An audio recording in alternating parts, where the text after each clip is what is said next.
¿Qué es la potencia y la energía? ¿Qué son y para qué nos sirven la potencia y la energía? Ya deben saber que un foco de 100 watts da más luz que un foco de 60 watts, o sea, a mayor brillo, más watts. El watt es la unidad de medida de la potencia. También saben que, al pagar la cuenta de la electricidad, pagan la energía eléctrica consumida durante el mes. O sea, ustedes pagan la potencia utilizada. Esta fue medida en kilowatts hora, por un aparato llamado remarcador. La potencia sirve para saber cuánta energía consume un equipo, y para poder medirla y así cobrar por ella o calcular la protección del equipo. Es por esto que los cálculos de potencia y energía son importantes en el análisis de circuitos eléctricos. La potencia absorbida o suministrada por un elemento es el producto de la tensión entre los extremos del elemento y de la corriente a través de él. Podemos decir que la potencia se mide en watts y se utiliza para calcular la energía, medida en watts hora.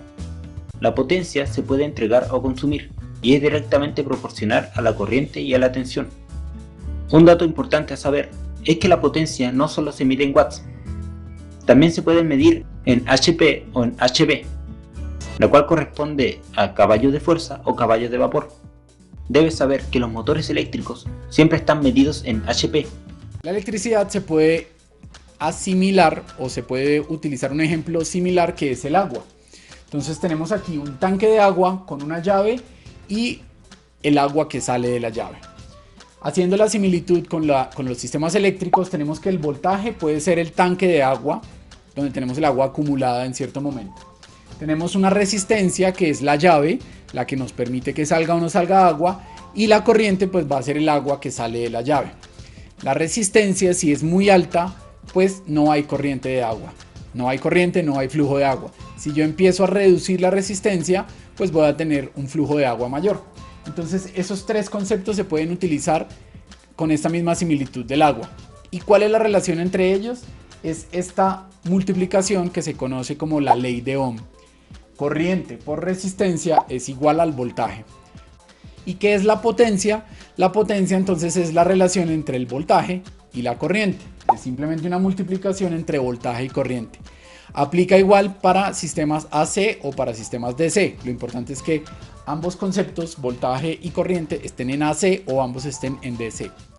Y la energía es justamente la potencia por unidad de tiempo o por el número de horas en que yo lo tenga encendido. Generalmente se utiliza en horas. Si ustedes miran un recibo de la luz, por ejemplo, es kilovatios hora al mes. Quiere decir energía durante todo un mes. Entonces la energía es la potencia instantánea por el número de horas que se utilice determinado aparato. Vamos a hacer el ejemplo o vamos a mirar un par de ejemplos. Tenemos aquí un módem. La etiqueta del módem nos muestra entonces que dice 12 voltios, una raya con varios punticos y 1.5 amperios. Esta raya con estos punticos significa que es en DC, es decir, corriente directa. Entonces tenemos que el voltaje, por eso está la V pequeña, 12 voltios y 1.5 amperios es la corriente. Con estos dos valores nosotros ya podemos determinar cuál es la potencia que necesita este aparato para funcionar. Y es la multiplicación de los dos. 12 voltios por 1.5 amperios es igual a 18 vatios. Esa es la potencia de un módem. Pero resulta que el módem está encendido durante las 24 horas del día. Entonces, para saber cuál es la energía, yo tengo que multiplicarlo por ese número de horas, 24. Y voy a tener que son 432 vatios hora al día. Esto es vatio hora, no vatio entre hora. Cuidadito con eso. La energía, en su más pura definición, es la capacidad de algo para ejercer trabajo y se mide en julios. No noviembres ni diciembres, en julios. Al final, en los temas de los que solemos hablar, se trata de una moneda de cambio entre un fin útil como encender la luz o accionar un motor y un recurso natural como puede ser el viento o los combustibles. Por otro lado, si miras tus bombillas o cualquiera de tus dispositivos, te van a especificar su consumo en términos de potencia y no de energía. Y esto es porque dependiendo del tiempo que las uses, vas a consumir más o menos energía. ¿Lo pillas? Aquí, señores, es donde está la clave de todo el asunto, en el tiempo. La potencia será la energía consumida durante un tiempo dado, los julios consumidos por unidad de tiempo. Se mide en vatios, que es estrictamente julios por segundo. Así que si queremos hacer referencia a lo que un dispositivo va a consumir en un tiempo concreto, lo único que tendremos que hacer será multiplicar la potencia que consume por el tiempo que está encendido. Y ahí tendremos la energía que habrá consumido.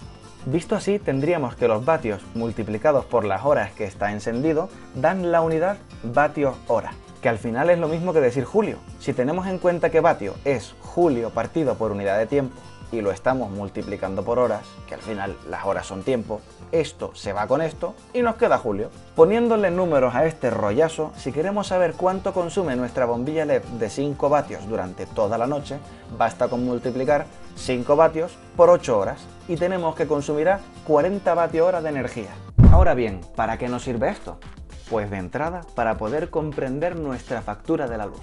Vemos en la primera página de esta factura que nos indican el consumo eléctrico de energía, medida en kilovatios hora. Al ir al detalle de la factura en la segunda página, encontramos el importe por potencia contratada, y esto hace referencia a la cantidad de energía que podemos consumir en un momento concreto, la cantidad de dispositivos que podemos tener encendidos al mismo tiempo. Eso es potencia, porque hacemos solo referencia a los vatios en un instante. Por otra parte, encontramos el importe por energía consumida, en el que ya se considera cuánto tiempo has tenido encendidos tus dispositivos y por tanto se te cobrará en la medida en que hayas consumido durante ese tiempo. Volviendo al titular que veíamos al principio, Nicaragua podrá generar hasta 1000 megavatios de energía eólica. Ya ves que hay algo ahí que no encaja, ya ves que eso no es correcto. Sería, Nicaragua podría generar hasta 1000 megavatios de potencia eólica, porque los megavatios son la unidad de potencia, no de energía. Probablemente querrían decir que la potencia instalada de energía eólica es de 1000 megavatios. Que no es lo mismo que la potencia generada, porque ya depende de cuánto viento sople. Ahora te propongo un reto. Si decimos que la batería de nuestro teléfono es de 4000 mAh, que es lo mismo que decir 4 amperios hora, ¿a qué nos estamos refiriendo? El amperio hora es una medida de la capacidad de carga eléctrica y el razonamiento es bastante similar al que hemos hecho con los vatios hora.